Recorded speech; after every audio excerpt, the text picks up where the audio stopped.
ঘড়ির কাঁটা তখন ১১টা ছুঁই ছুঁই। ইরানের দক্ষিণের একটি গুরুত্বপূর্ণ সামরিক বন্দরে চলছে রোজকার মতোই কাজকর্ম। ভারী ভারী কার্গো জাহাজ একটার পর একটা ঢুকছে পোর্টে। ক্রেন দিয়ে নামানো হচ্ছে মালামাল। বন্দরের শ্রমিকরা ঘাম ঝরাচ্ছে নিজেদের কাজে। আকাশে রোদ ঝলমল করছে। সমুদ্রের ঢেউ ধীরে ধীরে আছড়ে পড়ছে তীরে।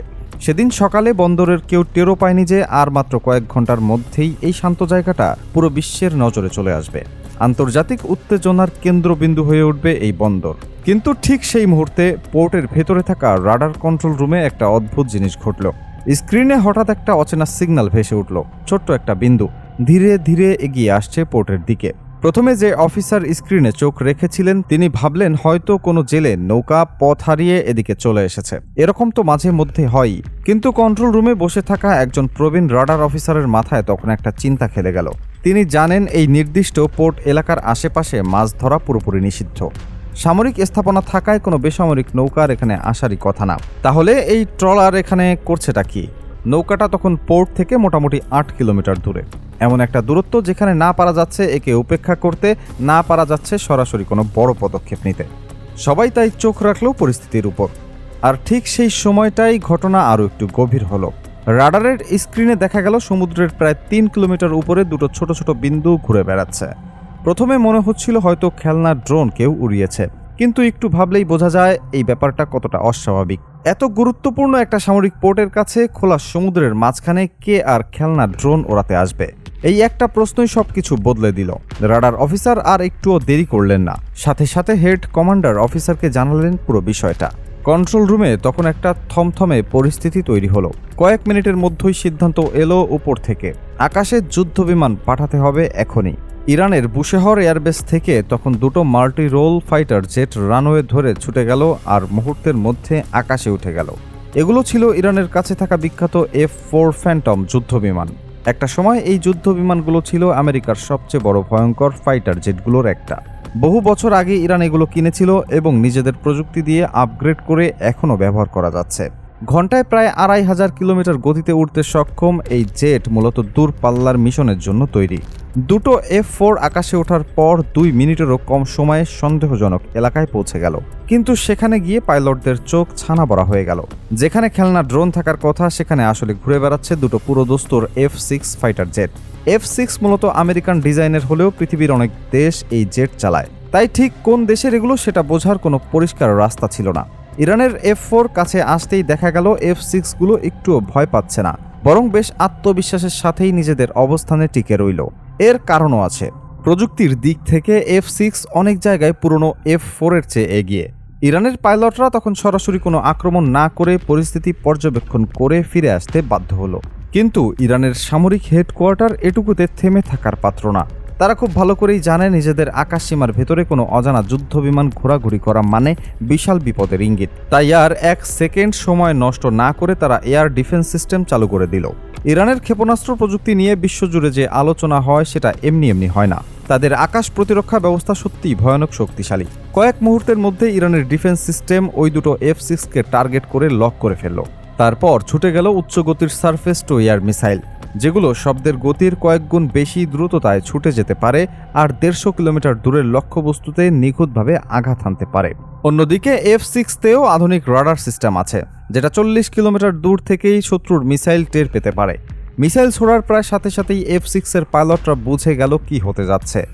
এক মুহূর্ত সময় নষ্ট না করে তারা পুরো জোরে আন্তর্জাতিক আকাশ সীমার দিকে পালাতে শুরু করল। ইরানের মিসাইলগুলো কিছু দূর পর্যন্ত তাদের পেছনে ছুটল ঠিকই, কিন্তু আন্তর্জাতিক সীমানা পেরিয়ে গেলে আর এগোনো সম্ভব হলো না। এদিকে এই পুরো নাটকের মাঝে সমুদ্রে থাকা সেই রহস্যময় জাহাজটাও বুঝে গেল যে পরিস্থিতি হাতের বাইরে চলে যাচ্ছে। জাহাজটা তখন পুরো ইঞ্জিনের শক্তি দিয়ে আন্তর্জাতিক জলসীমার দিকে ছুটতে লাগলো। ইরানের পোর্টের কাছে তখন কোনো বড় যুদ্ধ জাহাজ মজুদ ছিল না, সময়ও ছিল খুবই কম। তাই শেষ চেষ্টা হিসেবে কয়েকটা দ্রুত গতির স্পিড বোট পাঠানো হলো।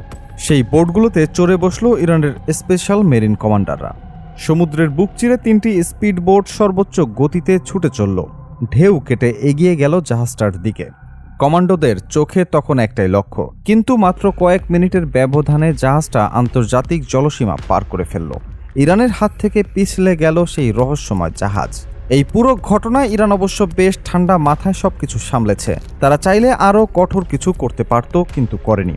কিন্তু ঘটনার পরপরই ইরান স্পষ্ট বার্তা দিয়ে দিল, ভবিষ্যতে কোনো যুদ্ধ জাহাজ বা যুদ্ধ বিমান যদি তাদের সীমানায় ঢুকে পড়ে তাহলে আর কোনো ধরনের ছাড় দেয়া হবে না। মজার ব্যাপার হলো, এই ঘটনা আন্তর্জাতিক গণমাধ্যমে ব্যাপকভাবে আলোচিত হলেও ওই জাহাজ বা ওই যুদ্ধ বিমান কোন দেশের ছিল তা আজও পর্যন্ত কেউ স্বীকার করেনি। কিন্তু এটা ছিল শুধু শুরু। পারস্য উপসাগরের নীল পানি এখন এক ভয়াবহ রণক্ষেত্রে রূপ নিয়েছে। ইরানের সশস্ত্র বাহিনী একের পর এক হামলা চালিয়ে যুক্তরাষ্ট্রের মতো সুপার পাওয়ারের কোমর ভেঙে দেওয়ার চেষ্টা করছে বলে দাবি করা হচ্ছে। সেই ধারাবাহিকতায় সম্প্রতি মার্কিন সামরিক বাহিনীর 6টা কৌশলগত যুদ্ধ জাহাজ লক্ষ্য করে শক্তিশালী হামলা চালিয়েছে ইরানের বাহিনী। ইরান দাবি করছে এই অভিযানে বিপুল সংখ্যক মার্কিন সেনা প্রাণ হারিয়েছে। অপারেশন ট্রু প্রমিস 4-এর 84তম ধাপে ওই 6টা মার্কিন যুদ্ধ জাহাজকে লক্ষ্যবস্তু করা হয়েছে বলে জানানো হয়েছে। রিপোর্ট বলছে, আল সুয়ুক বন্দর এবং দুবাই উপকূলে মোতায়েন থাকা মার্কিন বাহিনীর উপর এই অভিযান চালায় ইরান। বিশেষ করে এই হামলায় ইরান ব্যবহার করেছে নিজস্ব প্রযুক্তিতে তৈরি ব্যালিস্টিক ক্ষেপণাস্ত্র এবং কদর 380 নামের অত্যাধুনিক ক্রুজ মিসাইল। এই মিসাইলগুলো দিয়ে মার্কিন জাহাজে অত্যন্ত নিখুঁতভাবে আঘাত হানা হয়েছে বলে ইরানের পক্ষ থেকে জানানো হয়েছে। মাঠ পর্যায়ে যে খবর আসছে তা বেশ ভয়াবহ। ইরানের হামলায় 6টা মার্কিন ল্যান্ডিং ক্রাফট ইউটিলিটি জাহাজের ব্যাপক ক্ষতি হয়েছে। এর মধ্যে 3টা জাহাজ সাগরের পানিতে পুরোপুরি তলিয়ে গেছে, বাকি 3টায় তখনও দাও দাও করে আগুন জ্বলছে। এই আক্রমণে মার্কিন বাহিনীর অনেক কৌশলগত সামরিক সরঞ্জাম ধ্বংস হয়ে গেছে বলে জানা গেছে। শুধু তাই না, আল খারস ঘাঁটিতে মার্কিন বাহিনীর জ্বালানি সরবরাহকারী যানবাহনেও আঘাত হানা হয়েছে। সেখানকার পুরো লজিস্টিক সাপোর্ট ফ্লিট ধ্বংস হয়ে গেছে বলে দাবি করা হচ্ছে। এদিকে দুবাইয়ের উপকূলীয় এলাকায় মার্কিন ড্রোন ইউনিটের সেনাদের উপর কামিকাজি ড্রোন দিয়ে হামলা চালিয়েছে ইরান বাহিনী। শুধু সেনা ক্যাম্পই না, মার্কিন সৈন্যদের থাকার জন্য ব্যবহৃত একটি নির্দিষ্ট হোটেলেও আত্মঘাতী ড্রোন দিয়ে অভিযান চালানো হয়েছে। আইআরজিসি এর জনসংযোগ বিভাগ দাবি করেছে, এই ড্রোন হামলায় বহু মার্কিন সেনা নিহত হয়েছেন।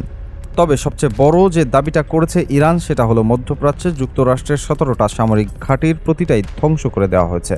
ইরানি সশস্ত্র বাহিনীর জেনারেল স্টাফের মুখপাত্র ব্রিগেডিয়ার জেনারেল আবুল ফজল শেখার্চি এক সাক্ষাৎকারে বলেছেন, পশ্চিমা এশিয়া অঞ্চলে আমেরিকার যে 17টি ঘাঁটি বসিয়েছিল সেগুলোর প্রতিটা ইরানের শক্তিশালী সশস্ত্র বাহিনী গুঁড়িয়ে দিয়েছে। আমেরিকানরা তাদের ঘাঁটি বা সেনাবাহিনী কোনোটাই রক্ষা করতে পারেনি বলে তিনি দাবি করেন। 2025 সালের ইসরায়েল ও যুক্তরাষ্ট্রের বিরুদ্ধে 12 দিনের যুদ্ধের প্রসঙ্গ টেনে শেখার্চি আরও বলেন, ওই যুদ্ধের পর ইরান তার প্রতিরক্ষামূলক নীতি বদলে আক্রমণাত্মক নীতি গ্রহণ করেছে। তবে তিনি পরিষ্কার করে দেন যে গত 47 বছরে ইরান কোনো দেশকে আক্রমণ করেনি এবং ভবিষ্যতেও অন্য কোনো দেশে আগ্রাসন চালাবে না। তার কথায় আক্রমণাত্মক নীতির মানে হলো, কেউ যদি ইরানের উপর হামলা চালায় তাহলে ইরান পাল্টা আঘাত করবে এবং যতক্ষণ না পর্যন্ত পুরোপুরি ধ্বংস করা হচ্ছে ততক্ষণ সেই হামলা থামবে না। বিশ্লেষকরা বলছেন, ইসরায়েলের উস্কানিতে পড়ে ইরানের বিরুদ্ধে যুদ্ধে জড়িয়ে যুক্তরাষ্ট্র নিজেই বিশাল বিপদে পড়ে গেছে। মধ্যপ্রাচ্যে 17টি ঘাঁটি হারানো মানে সেই অঞ্চলে আমেরিকার কৌশলগত প্রভাব চিরতরে শেষ হয়ে যেতে পারে। অনেক আন্তর্জাতিক বিশ্লেষক মনে করছেন, এই ঘটনা প্রবাহ মধ্যপ্রাচ্যের ভূরাজনৈতিক মানচিত্র পুরোপুরি বদলে দিতে পারে এবং এই অঞ্চলে ক্ষমতার ভারসাম্য একটা নতুন মোড় নিতে চলেছে।